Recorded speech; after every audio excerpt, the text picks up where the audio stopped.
Donald Trump's LaVar Ball tweets cross a line even for him. CNN, before 6 a.m. ET, Donald Trump had already sent 2 tweets about the self-proclaimed big baller LaVar Ball.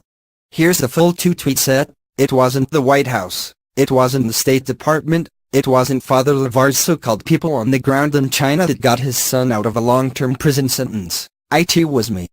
Too bad. LaVar is just a poor man's version of Don King, but without the hair. Just think, LaVar, you could have spent the next 5 to 10 years during Thanksgiving with your son in China, but no NBA contract to support you. But remember, LaVar, shoplifting is not a little thing. It's a really big deal, especially in China. Ungrateful fool. Even for Trump, who has defined the idea of the presidency downward, these tweets are shocking. So shocking in fact that I had to check multiple times that they were actually from Trump's verified Twitter account rather than some satirical one. But, they are very real, and telling. At the root of Trump's personality is grievance and a sense of victimhood. He has spent his whole life, in his own mind, on the outside looking in. His father was a successful developer, but not in Manhattan. When Trump became a player in Manhattan real estate, the old money in the city wouldn't accept him as one of their own. When he went to Washington in 2011 amid public speculation of a potential presidential bid, President Obama and the rest of the so-called media elites laughed at him. At every stage, Trump has been driven by these perceived snubs. His operating principle in life can be boiled down to, I'll show you. I'll show you all. And he is forever convinced that he's not being given proper credit for things he actually has done. He will find any evidence of these alleged snubs and do whatever it takes to right the wrong. Which brings me to the first part of the Trump tweets on Ball Wednesday morning.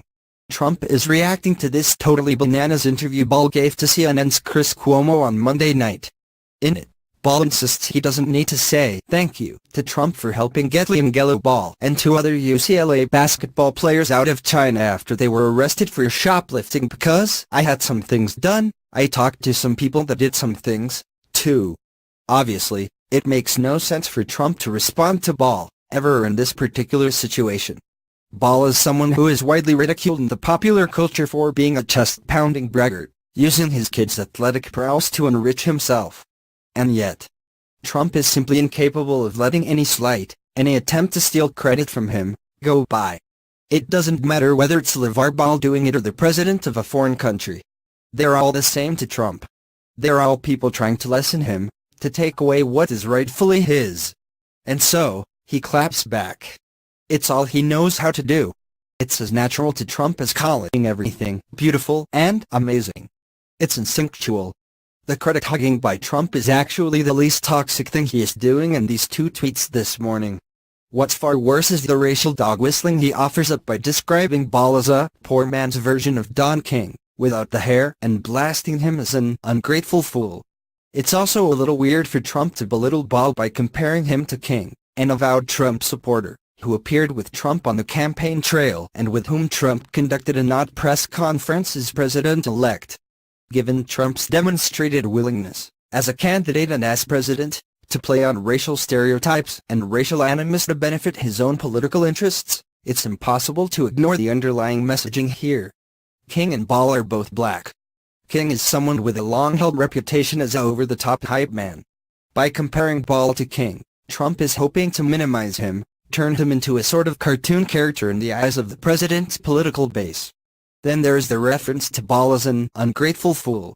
Who is this black guy who isn't saying thank you to me for everything I have done for him and his family? How dare he not be appropriately grateful? What's so damaging about all of this is that Trump knows what he is playing at here. And he doesn't care, or at least he doesn't care enough not to do it. Whereas past presidents put the good of the country first, Trump puts himself first. Always. How does this affect me? Why am I being disrespected? What is the political gain I can read from this? Of all the ways Trump has changed politics in the presidency, his me first, second and last view of the world is the most profound and troubling.